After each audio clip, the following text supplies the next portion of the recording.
Perang di Ukraina memasuki minggu ke-6 seakan tanpa kemajuan berarti bagi Rusia jika dibandingkan dengan waktu yang sama kita bandingkan dengan beberapa penyerangan di zaman modern seperti Perang Irak yang diserang Amerika dan sekutunya di tahun 2003. Juga penyerangan Jerman ke Rusia yang disebut Operation Barbarossa di tahun 1941.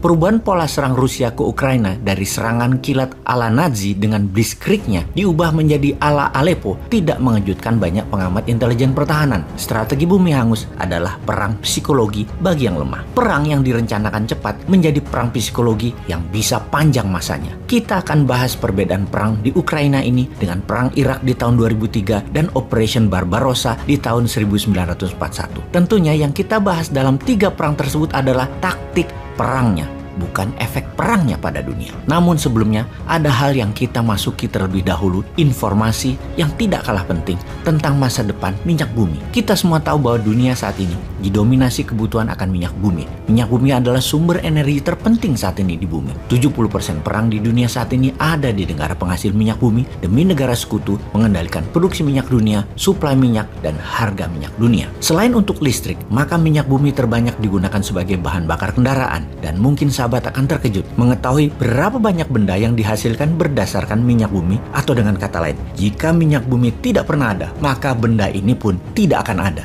Jika Anda meniup permen karet, itu ada unsur minyak buminya. Begitu juga pasta gigi, minyak wangi, lipstik, deodoran, kontak lens, bahkan 3 perusahaan besar dunia, Google, Microsoft, dan Amazon mempunyai investasi yang besar di industri perminyakan ini. Jadi, bagaimana sih kok bisa benda lengket berwarna hitam ini menjadi penting ketika dunia mulai menggeser ke arah energi terbarukan yang akan menggantikan minyak bumi? Nantinya, minyak bumi akan jadi apa? Atau bagaimana masa depan minyak bumi sesungguhnya? Sejarah minyak bumi dan manusia menjadi kecanduan minyak bumi sudah terjadi jauh-jauh hari ratusan tahun bahkan ribuan tahun yang lalu. Bangsa Mesopotamia di tahun 3100 sebelum Masehi sudah menggunakan minyak bumi untuk mozaik dan permata mereka. Bangsa Babilonia di tahun 1700 sebelum Masehi menggunakan minyak untuk pelapis perahu mereka agar tidak merembes air masuk ke kapal. Bangsa Mesir di tahun 2600 sebelum Masehi menggunakan bahan dasar minyak bumi untuk membalsem mumi. Juga bangsa Yunani telah sejak tahun 2000 sebelum Masehi menggunakan sebagai lampu minyak. Untuk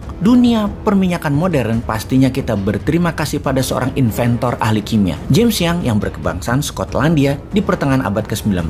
Dialah bapak petrochemical industry, di mana dia memisahkan minyak yang encer sebagai minyak lampu dan minyak yang pekat jadi pelumas mesin-mesin industri. 3 tahun kemudian, dia bermitra dengan Edward William Benny, seorang geologis, untuk menciptakan perusahaan penyulingan minyak pertama di dunia. Kemudian, perusahaan sejenis bermunculan di dunia, yang terbanyak adalah di Amerika. Di Amerika, di pertengahan abad 19 ada 2 peristiwa besar. Gold Rush ke arah barat Amerika dan Black Gold, minyak bumi di seluruh Amerika. Sehingga di penghujung abad 19, Amerika adalah negara terbesar di dunia penghasil minyak bumi dan turunannya. Lalu, memasuki abad ke-20, kebutuhan minyak meningkat sangat tajam, terutama bidang transportasi, dengan pertumbuhan industri mobil, motor, kapal terbang, dan kapal laut. Kemudian, perubahan dunia terjadi ketika di tahun 1908, perusahaan Inggris menemukan cadangan minyak di wilayah Persia, di wilayah Iran sekarang. Inilah penemuan pertama oleh pihak barat yang besarnya cadangan minyak di wilayah Asia Barat itu merubah sejarah Asia Barat dan Timur Tengah selamanya. Sejak saat itu,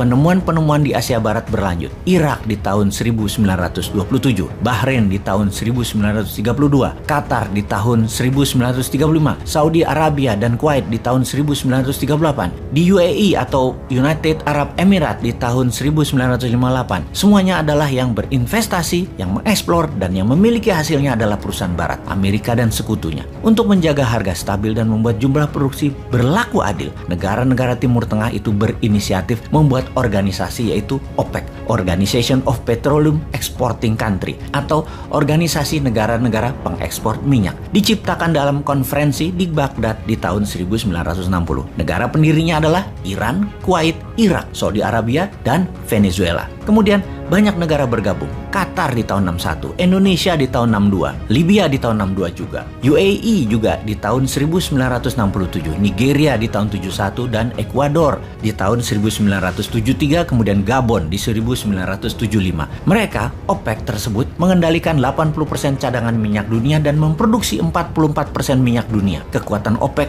dan dominasi OPEC sangat kuat sekali waktu itu. Apa buktinya? Ketika perang Arab Israel di tahun 1973, OPEC mengembargo, melakukan sanksi ekonomi kepada Amerika dan sekutunya karena mendukung Israel. Harga minyak dari $3 per barel dibuat naik 400%, jadi $12 per barelnya. Peristiwa embargo ini dikenal dengan istilah The First Oil Shock. Kapan oil shock kedua? Yaitu di tahun 2020 kemarin. Ketika selama setahun shutdown karena pandemi virus Wuhan, di mana kebutuhan minyak bumi turun hingga 50%, juga perang harga Saudi-Rusia yang mana Saudi menurunkan harga minyak agar perusahaan Rusia bangkrut. Harga minyak bumi di bulan Januari 2020 adalah $67 per barel. Di bulan Maret 2020, harga minyak bumi ke $18 per barel. Dan di suatu titik di bulan April, harga pernah mencapai minus $38 per barel. Minus alias yang beli minyak dibayar, bukan bayar atau beli, tetapi dibayar. Sekarang di tahun 2022, kebutuhan minyak bumi 92,8